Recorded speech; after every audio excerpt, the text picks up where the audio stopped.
So guys, today back for another video on the channel. Today we're here for another video, and today we're going to be speaking about the push for Europe. Newcastle United have got 4 games remaining, and will we get Europe? Will we get top 7? Will we be playing in European football next season? It's still on the cards, still got 4 massive games to go. We'll have to wait and see what happens. But if you could leave a like on this video, subscribe to the channel if you haven't already, it would mean a lot if you could do so. Anyways lads, in the video we're going to be looking at the league table, looking at the outcome, what could be happening, the European spots, the teams around it, and who we've got to play. So it's going to be a whole round of what we're going to be expecting for the end of the season. It's a massive one. These last 4 games could be crucial for the summer. We'll go through it all in the video, but firstly we're going to look at the league table and look at the outcome of what could happen this season. So then lads, let's look at the league table currently sitting in the Premier League. This is being recorded during Man City versus Nottingham Forest. It's currently 1-0 Man City, so this is the league table. Currently, after the weekend's results, Newcastle sitting 7th,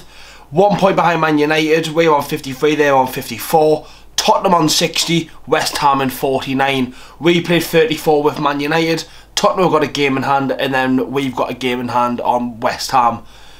I've always said since day one, when you're in a position like this where Newcastle are fighting for Europe and want to be building up the table, obviously we all know if Man United win all their games, and we win all their games, I know we've got to play Man United, but in theory we can't overtake Man United. So you look at Man United's results, we shouldn't be doing that. Newcastle United have got to focus on our 4 games and only our 4 games. You can look at our results, like Arteta, he's in the league title, and he says he watches the games, he looks at the Man City results and see what's going to happen in the league table. But for me, I don't think you should, because if Newcastle don't get Europe, it's not the case of we didn't get Europe because we lost to Man United on the second last game of the season, or we drew to Burnley. It's got nothing to do with that. It's to do with the whole course of the season, all 38 games. It'll go down to the games where we didn't beat Luton Town home and away, we didn't beat Bournemouth home and away, we didn't beat Forest at home, didn't beat Everton home and away. They're the results that will define if Newcastle get Europe, not if we don't win a game in these next 4. It's the course of the whole season. But looking at it, we've got a game in hand on West Ham, and we're 4 points ahead, so in theory we should be okay for top 7, but there's still a long way to go. There's still 4 games, and 4 games can change like that. And Newcastle are in good form at the minute. We've only lost 1 since the international break. We're looking okay at the minute. We need these injuries back. We're looking to get some injuries back, but let's look at the games actually to come for Newcastle United. So next Saturday, Burnley. I don't want to like go into detail on all the games because there's no point. Obviously we're not even at them games yet, but Burnley next Saturday, tough game. They're fighting for their lives. They could still stay up, but they need to hope Forest don't pick up points, and then they need to win their games. I don't know who they've got left apart from Newcastle. So Burnley Newcastle, tough game to go for Newcastle at Turf Moor. Week after is our final home game, Brighton at home. They've been on a bit of funny form recently, and what happened last year when we beat them 4-1 at home, we could be an easy win there, but still a tough team and still got a very good set of players. And then on the 15th of May, that will define what actually happens in theory in the season. Man United away obviously just struggle. Newcastle have only won there twice in 50 years, and it'll be a tough game, of course it will, but that will probably define who will get top 6. But bearing in mind they play during the week, and then obviously every team plays on the Sunday at 4 o'clock, and then the week after they've got the FA Cup final, which also defines Europe as well. But I don't think we need to think about the FA Cup final. We just need to focus on where we finish in the league, and that will define where we go. And then obviously last game of the season, Brentford away.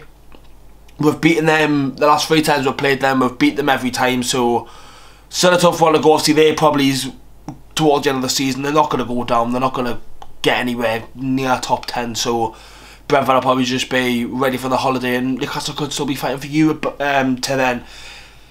Obviously I said before, we can't be focusing on other teams' fixtures and results, but the only team we should be looking at is Man United. I don't think we should be looking at West Ham and the teams below it, because I think it's unnecessary. Maybe Chelsea, if they pick up a couple of results, because they've got 2 games in hand on West Ham.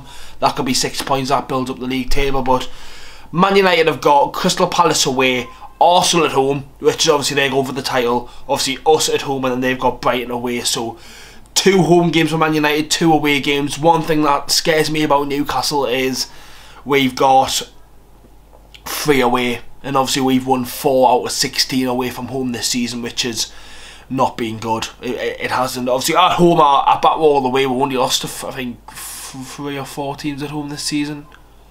It was Forest, Man City and Liverpool. I think they're the only teams we've lost to at home this season.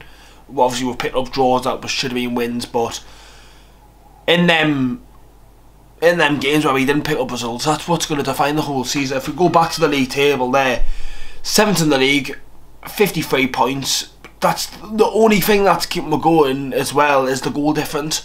Obviously Man United is one goal difference. They've scored 52 goals this season, conceded 51, where Newcastle have scored 74. That tells you a lot, but obviously we've conceded way more than last season and conceded 55. Obviously I know fans as well particularly don't want Europe. Fans want to rebuild next season, maybe go for a cup like we did when the season we got Champions League, obviously we got to the Carabao Cup final. For me, I think Europe's, nowadays, I think it's so much bigger than what people think it is. I think it attracts so many more players to come to your club, playing in European football, playing in a bigger name. And say if Newcastle did get 8th and didn't get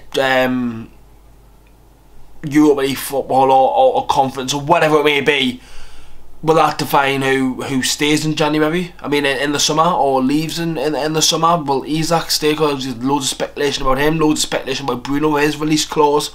There's so much stuff that defines your league position. Obviously, I know it doesn't really necessarily matter to us, so that I know it's not too different in money, but obviously the higher you finish in the league, the more money you get to spend. If Newcastle finish out place higher, could be the difference in signing a player in the summer. Could be margins, could be anything. That's the real deal of it. But the league table, as it states, 7th in the league, pushing for Europe.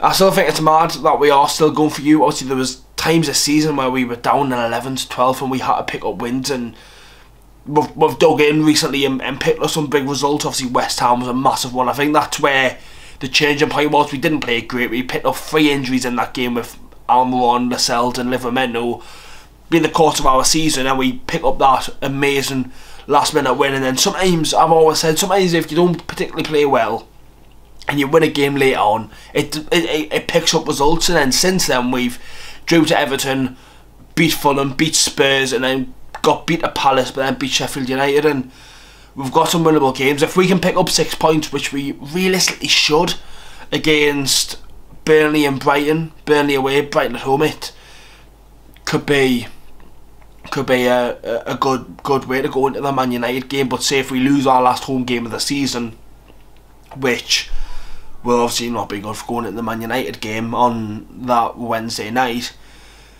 anything can happen. But what you've learned from this video, lads, what I'm going to say is we can't focus too much on Man United's results. We're going to focus on ourselves. Yes, if we pick up 12 points, we'll get top 6. So that's the way we've got to look at it. We've got to win every game. We've got 4 to go, and Newcastle have got to keep pushing and keep building. Obviously, there's news with injuries as well. Apparently, Joe Linton, Nick Pope and Trippier could potentially be back for Burnley, but this is a week time from now, so we'll have to wait and see. But could leave a like, boys, subscribe to the channel if you haven't already. It would mean a lot if you could do so. Anyways, lads, I'll see you all for the Burnley game during the week this week, and I'll catch you in the next one, boys. Have a good lad. See you in the next one. How are the lads? Newcastle!